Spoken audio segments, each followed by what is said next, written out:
ஆண்டவரே, இந்த காலவரைக்காக நன்றி செலுத்துகிறோம் ஆண்டவரே. இப்போ எப்சியும் சூடாவும் எங்கள் ஊரில் +2 வரைக்கும் படிச்சுட்டாங்க. காலேஜ் சேர்க்கணும் அப்படின்னு இங்கே வந்தோம். இந்த ஊர்லாம் யாருன்னு தெரியாது. இப்போ வந்தபோது சாராமாவும் நானும் மில்லுக்கு வேலைக்கு போயிட்டு இருந்தோம். மில்லுக்கு வேலைக்கு போயிட்டு இருக்கும்போது 2 பேர் வேலைக்கு போகிறோம். அவங்க காலேஜுக்கு போய் ஜிடிஎன் காலேஜ் தான் சேர்த்து விட்டேன். பாப்பா மாரம்பட்டி கிறிஸ்டின் ஸ்கூலு தான், அங்கே ஹாஸ்டலில் சேர்த்து விட்டேன். அது வரைக்கும் படிச்சுக்கிட்டு இருந்துச்சுங்க. பாப்பா +2 முடித்தோடனே அம்மாவுக்கு இந்த உப்பு சத்து மாதிரி வந்துருச்சு. அந்த பிள்ளையும் படிக்க வைக்க முடியலை.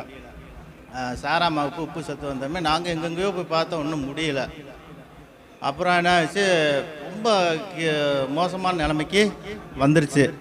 அப்போ தான் மச்சனை மக காளீஸ்வரி எங்கள் ஊரில் லட்சுமணிப்பட்டியில் இந்த மாதிரி பாஸ்டர் இருக்காங்க, இங்கே பாரு அப்படின்னு அந்த பிள்ளை கூட்டி பாஸ்டர் ராபின் பாஸ்டரை அறிமுகப்படுத்தி வச்சாங்க. வீட்டில் விடிய விடிய ஜெபம் பண்ணுவாங்க. அந்த அம்மாவுக்கு வகுறு வயலில் இப்படி வீங்கிச்சு. வெளியே போனால் என்ன எத்தனை மாதமாக இருக்கிறீங்க, எப்போ குழந்தை பிறக்கும் அப்படிலாம் கேட்டாங்க அந்த ஊருக்காரங்க. அப்போ அப்போ தான் உண்மையை சொல்கிறேன், இந்த மாதிரி உப்பு சத்து இருச்சு, ரொம்ப மோசமான நிலைமையில் இருக்குது அப்படின்னு சொல்லவே நம்ப மாட்டாங்க. இல்லை, இந்த பிள்ளைக்கு உப்பு சத்து இல்லை, மாசமாக தான் இருக்குது அப்படின்ட்டு இந்த ஊருக்காரங்களாம் பேசிக்கிட்டு இருந்தாங்க. அப்புறம் பாஸ்டர் அறிமுகப்படுத்தினே வீட்டில் ஜெபம் பண்ணிகிட்டு இருந்தாங்க. ரொம்ப முடியாமல் இருந்து அப்புறம் அம்மா பாஸ்டர் அவங்க அம்மா தான் வாங்க ஆஸ்பத்திரிக்கு போகலாம் அப்படின்னு காட்டாஸ்பத்திரிக்கு கூட்டி போனோம். அந்த நைட்டு 9-10 மணி இருக்கும். கூட்டி போய் இந்த பிள்ளை ஆஸ்பத்திரியில் சேர்க்கும்போது இந்த பிள்ளை உயிரோடு இருக்கிறதே அது அதிசயமாக இருக்குதே, எப்படி இன்னும் உயிரோடு இருக்குது அப்படின்னு டாக்டருக்கு சொன்னாங்க. டாக்டருக்கு அப்படியே சேர்த்தாலும் 2 நாளைக்கு 3 நாளைக்கு தான் இருக்கும் உயிரோட, அந்த பிள்ளை இருக்காது அப்படின்ட்டு இங்கேருந்து எடுத்துகிட்டு போயிருங்க அப்படின்ட்டு டாக்டர் சொல்லிட்டாங்க. நானும் பாஸ்டர் அவங்க அம்மா எல்லாமே அழுது ஜெபம் பண்ணுறோம்.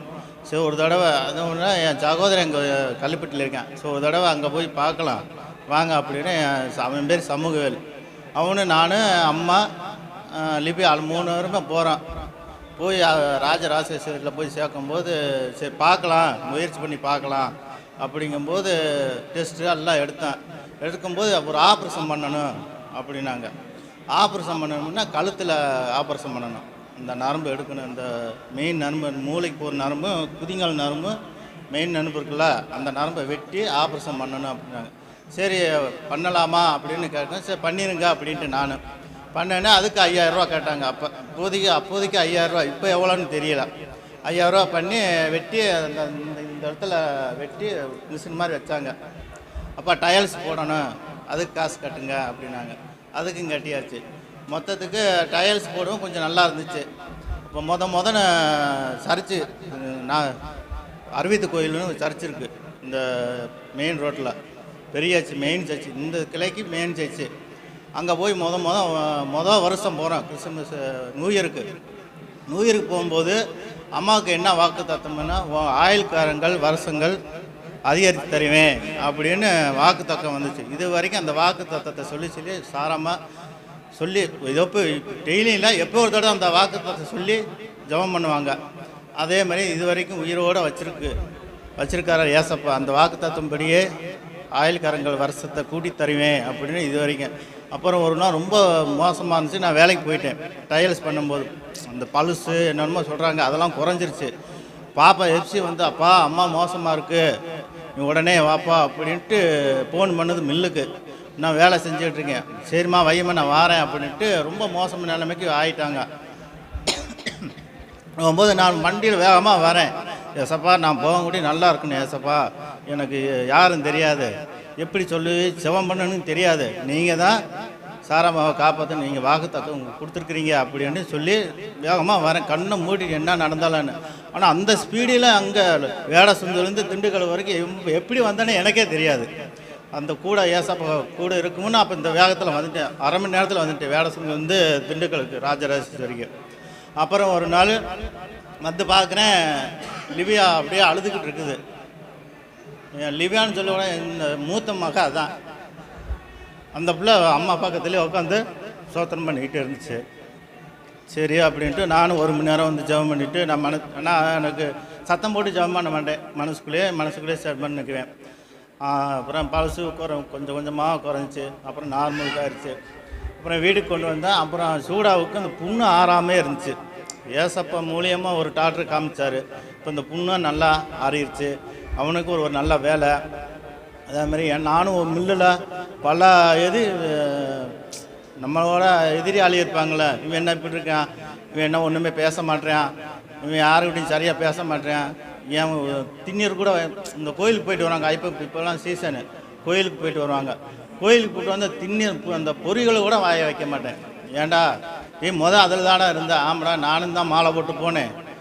ஐயப்பனுக்கு மாலை போட்டோடனே திருப்பி நானும் சாராமல் முருகனுக்கு போட்டு போவேன். எங்கள் ரெட்டியாசத்துலேருந்து பழனிக்கு நடப்போம். என்ன பாதயாத்திரைன்னு சொல்லுவாங்க. 7 வருஷமாக போனேன். அந்த கடவுளை எங்கள் காப்பாற்றவே இல்லை சார்மாவை. அப்புறம் தான் ஏசப்பாவை நம்பினா உயிரோடு இது வரைக்கும் வச்சுருக்காரு. பொருளாதாரத்துலேயும் உயர்த்தி வச்சுருக்காரு. எங்களுக்கு எந்த 4 பேருக்கு உதவி தான் செய்யணும் வச்சு எங்களுக்கு கஷ்டமே இல்லை. அப்புறம் மில்லில் வேலை செஞ்சுட்டு இருக்கும்போது நான் மேஸ்திரியாக இருந்தேன். மில்லில் ஒரு 10 பேத்துக்கு மேஸ்திரி. அந்த மேஸ்திரின்னா பேலு 250 கிலோ 300 கிலோ வரும் ஒரு பேலு. வளர்த்திருக்கும் பேலு. அந்த பேலை பெங்களூரு, ஆந்திரா, கர்நாடகா, ஒசூர் இப்படி வெளிநாட்டிலேருந்து பேல் வரும். அந்த பேலை இறக்கி மிஷினுக்கு உடச்சி விடணும். உடச்சி விடும்போது என்னாச்சு, எனக்கு மேலே அதிகாரி சிசிங்கிறவங்க அவங்க வந்து, தம்பி அந்த மிஷின் இருக்குது, அதை எடுத்து இந்த பேட்டெலாம் அள்ளி பேல் போடு அப்படின்னு சொன்னாங்க. நானும் சரி, அந்த கூட்டுக்கட்டை ஒன்று இருக்கும், அந்த கூட்டுக்கட்டை தள்ளி கொண்டு போய் மிஷினை போடும்போது என்ன செய்யுது, பாம்பு இருந்துருக்குது. நல்லா கட்டி விரிங்க. அந்த பாம்பு நான் அள்ளி மிஷின் போல் வைக்கும்போது வால் யான் இருக்குது, தலை நெஞ்சு நேரம் இருக்குது. ஏசப்பா அப்படின்னு விட்டுட்டு நான் தூர போயிட்டேன். அப்போ ஏசப்பா இருக்கு வந்தானே அந்த பாம்பு அமைதியாக இருந்துருக்குது. இல்லை நெஞ்சு நேரம் இந்த கொத்திருந்தால் என்ன ஆயிருக்கு அன்னைக்கு. ஏசப்பா அப்படின்ட்டு ஏசப்பாவுக்கு அப்பயே ஒரு மதிய சாப்பாட்டு இடத்துல மண்டிகால் போட்டு ஜெபம் பண்ணிவிட்டு, சோதர ஆண்டவர் என்னை காப்பாற்றுறதுக்காக நன்றி ஏசப்பா அப்படின்ட்டு விட்டேன். அதேமாதிரி சில கஷ்டங்கள் சந்தோஷம்லாம் வரும். அப்போ என்ன செய்வேன், ஏன் இந்த உலகத்தில் இருந்துக்கிட்டு ஏன் எங்களுக்கு மட்டும் இவ்வளோ கஷ்டம் வருது, சாரமாக்கு வருது, தொடர்ந்து ஆஸ்பத்திரி செலவு ஏசப்பா அப்படின்ட்டு பேசாமல் வண்டி ஓடுவேன். வேகமாக போய் எங்கிட்ட மோதிடலாமா அப்படின்னு யோசனை வரும். யோசனை வரும்போது கண்ணை மூடிட்டு தான் யோசனை. பாஸ்டர்னு சொல்லிக்கேன், பாஸ்டர் இப்படி கண்ணை மூடிட்டு போவேன் பாஸ்டர், ஆனால் வெள்ளையாக தெரியும், ஆனால் இது எந்த உருவம்னு தெரியாது அப்படின்ட்டு.